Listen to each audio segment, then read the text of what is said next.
uma discussão contributiva para um debate tão relevante.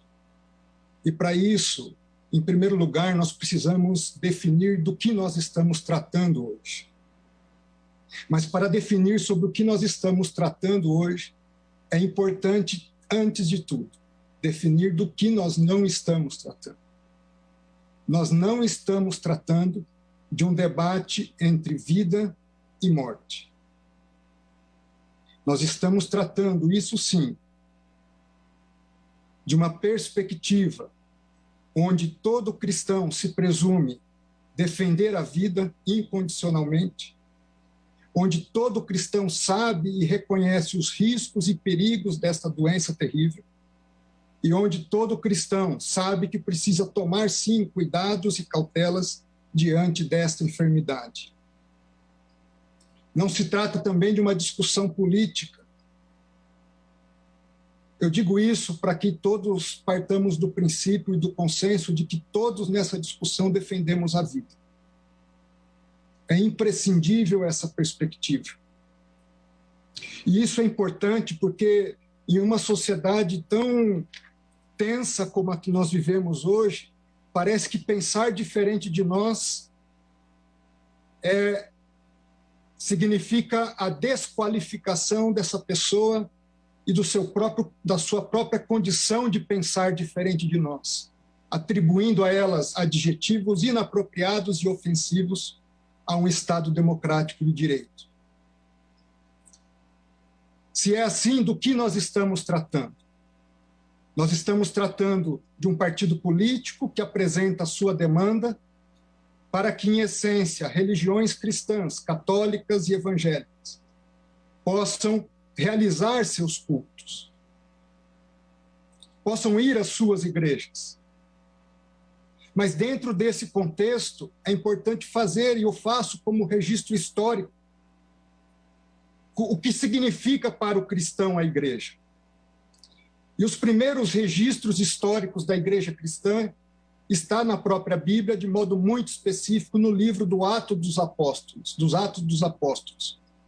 E registra-se ali, após Jesus confiar a Pedro, o apóstolo Pedro, ser a pedra fundamental da sua igreja, que os cristãos, no capítulo 2, diariamente perseveravam no templo, partiam o pão de casa em casa, tomavam suas refeições em conjunto, louvando a Deus e contando com a simpatia do povo. Mais adiante, no capítulo 5 de Atos, diz que para ali também iam outras pessoas de outras cidades.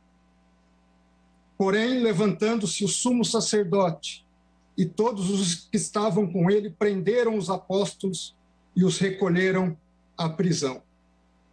Digo isso porque ser cristão, na sua essência, é viver em comunhão não apenas com Deus, mas também com o próximo.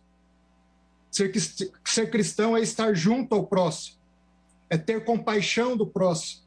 E ter compaixão é chorar junto, lamentar junto, dar o suporte necessário para os momentos em que aqueles que se aproximam possam superar as suas dificuldades.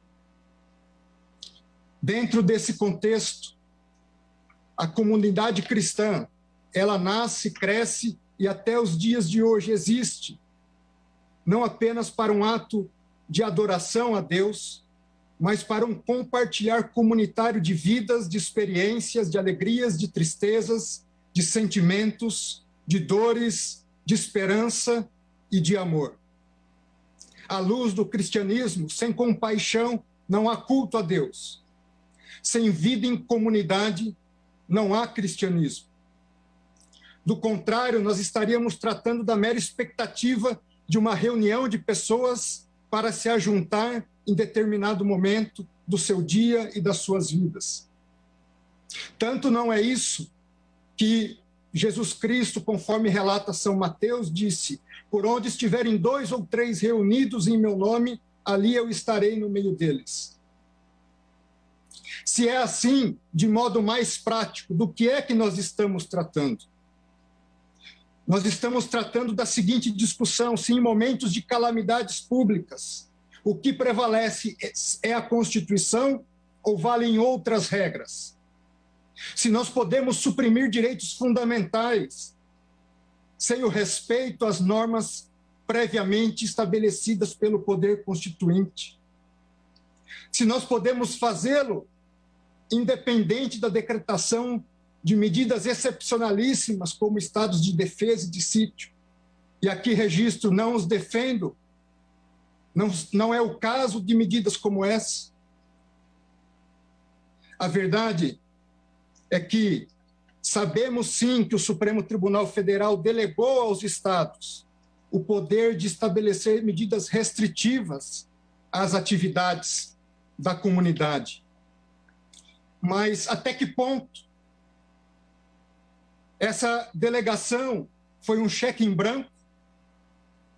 O governador e o prefeito pode fazer qualquer medida sem sequer passar pelo poder legislativo local? Não existe controle? Não se tem que respeitar proporcionalidade? Não se impedem medidas autoritárias e arbitrárias? Se autoriza a rasgar a Constituição? Se autoriza a prender um vendedor de água ambulante e espancá-lo no meio da rua? Enquanto em grandes supermercados isso é feito legitimamente? Por que o pobre não pode vender bens de primeira necessidade? Por que uma pessoa não pode praticar o esporte na sua praia e seguir para a sua casa, onde pessoas, mulheres e jovens estão sendo presas? Até que ponto? Até quando? Até quando medidas abusivas? Até quando polícias, guardas municipais agredindo cidadãos e trabalhadores, sacando suas armas, simplesmente porque estão trabalhando? Isso que foi autorizado? Eu tenho certeza que não foi isso. Eu tenho certeza que há limites e que o Supremo Tribunal Federal não deu um cheque em branco a governadores e a prefeitos. Dentro desse contexto, permitam-me fazer um parêntese, não só agressões a trabalhadores, medidas de toque de recolher. Medida de toque de recolher é incompatível com o Estado democrático de direito. Medida de toque de recolher não é medida de prevenção à doença, é medida de repressão própria a estados autoritários.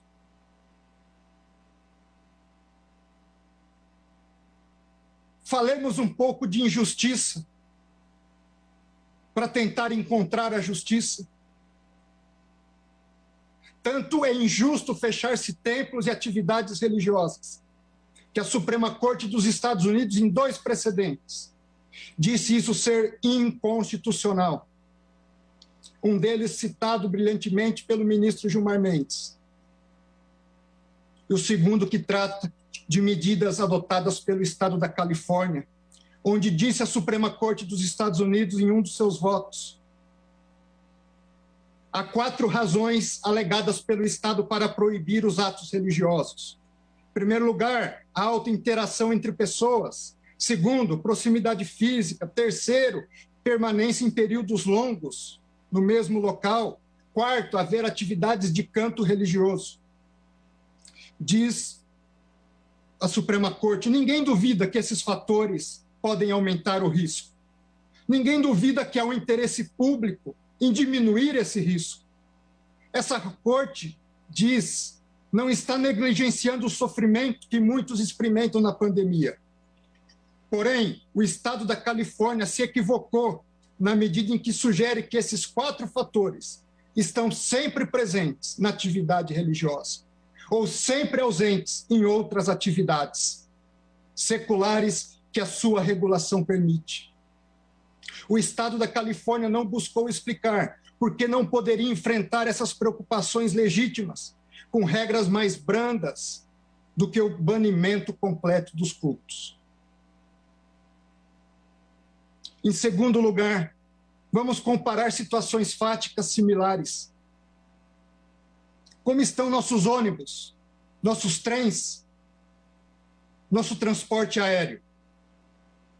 Nossas secretárias do lar continuam passando 1 hora e meia, 2 horas, em ônibus, trens e metrôs superlotados, para estarem nos servindo em nossos lares. Hoje nós vamos pegar um avião, tomamos cautela ao entrar no aeroporto, na fila do saguão do aeroporto, mantemos distanciamento e sentamos como uma lata de sardinha, um colado no outro, dentro dos aviões. Foram impedidas reuniões presenciais de trabalho. Os governadores fecharam os sindicatos para suas reuniões, fecharam as associações, fecharam-se partidos políticos. Por que somente as igrejas? Por que essa discriminação? As igrejas, segundo a OMS, o Brasil é o campeão mundial em transtornos de ansiedade. Segundo lugar no mundo em transtornos depressivos que podem levar ao suicídio.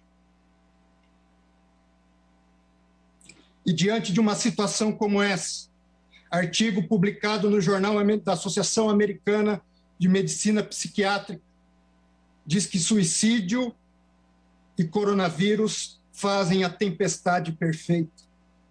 E diz um dos trechos do artigo: a frequência semanal a serviços religiosos foi associada a uma taxa de suicídio 5 vezes menor em comparação com aqueles que não frequentam atividades religiosas semanais.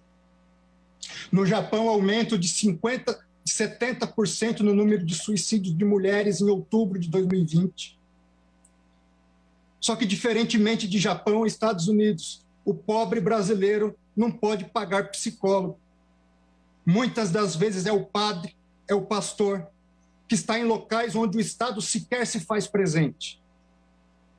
O primeiro a ouvir seus dilemas, suas dificuldades, as agressões que sofrem no lar, a falta de pão, a falta de amizade e de contato com as pessoas. Artigo publicado por Cássia Coelho diz que as atividades religiosas são essenciais no enfrentamento do coronavírus. Ela diz, elas trazem sentido de esperança, reflexão sobre o processamento da testagem positiva, ajuda de várias dimensões no cuidado à saúde, fortalece a humanidade das pessoas. Senhores ministros, senhoras ministras, a Constituição brasileira não compactua com o fechamento absoluto e a proibição das atividades religiosas. Não compactua com a discriminação das manifestações públicas de fé.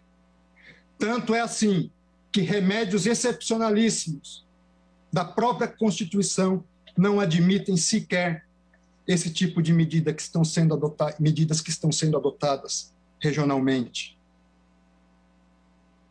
Não há cristianismo, e aqui eu concluo, sem vida comunitária. Não há cristianismo sem a casa de Deus. Não há cristianismo sem o dia do Senhor.